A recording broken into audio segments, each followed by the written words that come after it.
Biden announces the U.S. to vaccinate 550,000 South Korean service members against COVID-19. CNN, the U.S. will provide COVID-19 vaccinations for 550,000 South Korean service members who work in close contact with the American forces, President Joe Biden announced Friday. South Korean President Moon Jae-In thanked Biden at a joint news conference on Friday at the White House and said the move extended the two countries' alliance to the field of health in a meaningful measure. The two leaders also unveiled a new vaccine partnership to expand manufacturing and scale up global vaccine supply. We believe that between the second half of 2021 and going through 2022, we could provide as many as another billion doses of vaccine, Biden said. Biden commended his South Korean counterpart for focusing on vaccinating the entire Indo-Pacific region. This is what I like about this president. He's not just talking about any more than I'm talking tech. I'm just talking about the United States or just Korea. He's talking about the Indo-Pacific. He's talking about the world, Biden said. The president continued, We, with advanced capabilities, have an obligation to do everything we can do. We can to provide for protection of the entire world. Biden hosted the South Korean president at the White House on Friday for bilateral talks, and it was the second in-person meeting with a world leader of his presidency as he seeks to turn his foreign policy focus back to East Asia. The two leaders spoke about their shared approach to North Korea and the Helmut Kingdom's nuclear missile program, Biden said. We both are deeply concerned about the situation, Biden said. Our two nations also share the willingness to engage diplomatically with the Democratic People's Republic of Korea to take pragmatic steps that will reduce tensions as we move toward our ultimate goal of the denuclearization of Korean Peninsula. Biden announced Sung Kim, the acting Assistant Secretary of the Bureau of East Asian and Pacific Affairs, would serve as the U.S. Special Envoy to the DPRK, the U.S. government official name for North Korea. The meetings come after the Biden administration completed its month-long North Korea policy review. Biden said Friday his team consulted closely with Moon's team throughout the process of the review. Today has not only been affirmation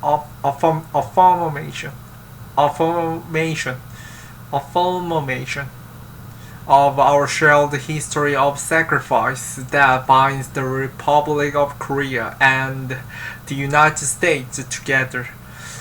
It's a commitment to expanding cooperation and shaping our shared future in accordance with our democratic values that have made our nation strong and agile and highly competitive in the 21st century's economies, Biden said.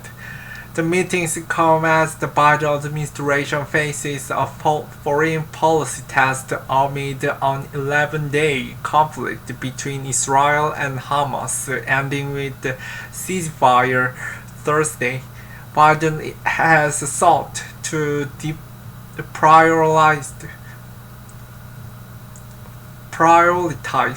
the Middle East in his overall foreign policy, viewing strategic competition with China as paramount to his administration's goals. On Friday, he returns his attention to East Asia. Biden welcomed Moon to the White House Friday after four bilateral talks that are expected to center on North Korea and other areas of cooperation like trade and climate change. President Moon and I and our teams have had good meetings addressing our shared agenda, Biden told reporters earlier on Friday. The president said cooperation between the two nations is vital to maintaining peace and stability in a critical region of the world and pointed to their history of shared sacrifice. We had a private meeting in which my staff kept coming out and saying, "We are overtime. You are overtime. But I enjoyed the meeting so much it caused us to move everything back," Biden said. He continued, "But I look forward to continuing our discussion today here and growing the UK relationship further as we take new challenges. We take them on together." Earlier in the day, the two leaders jointly awarded the Medal of Honor to an American veteran of the Korean War, Army Colonel Ralph Puckett, the first time a foreign leader has participated in such a ceremony. While the enduring partnership between our two nations began in war, it has flourished through peace, Biden said during the ceremony. "It is the testimony, I think, to the extraordinary strength of our alliance, and we are joined today, as I said, by President Moon. I cannot tell you how happy I am he's able to be here." Phuket, the White House said in a statement, exhibited intrepidity above the beyond the call of duty on November 25 and 26, 1950, exposing himself to deadly enemy fire during the attack, wounded but showing extraordinary heroism and selflessness as he commanded his troops. The two leaders later met in the Oval Office and then participated in the expanded bilateral meeting in the state dining room at the White House. Moon was expected to press Biden on the shipment of COVID-19 vaccines as the administration scaled up its vaccine diplomacy effort, announcing earlier this week that the U.S. would be sending 80 million vaccine doses abroad and scaling up its commitment to sharing vaccines. The heart of the talks were expected to be North Korea, which Biden acknowledged earlier this year remains his top foreign policy challenge. After three in-person meetings with former President Donald Trump, North Korea's leader Kim Jong-un made no steps toward winding down his country's nuclear program.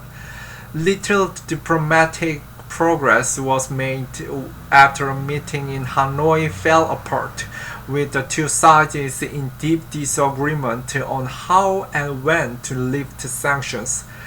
"We understand where previous efforts in the past have had difficulties, and we're determined to try and learn from those past efforts to give ourselves the best chance of diplomatic success," a senior administration officer said in a previewing the visit. Biden administration officials consulted with members of the Trump administration on a new policy, which the president plans to lay out for Moon during talks on Friday.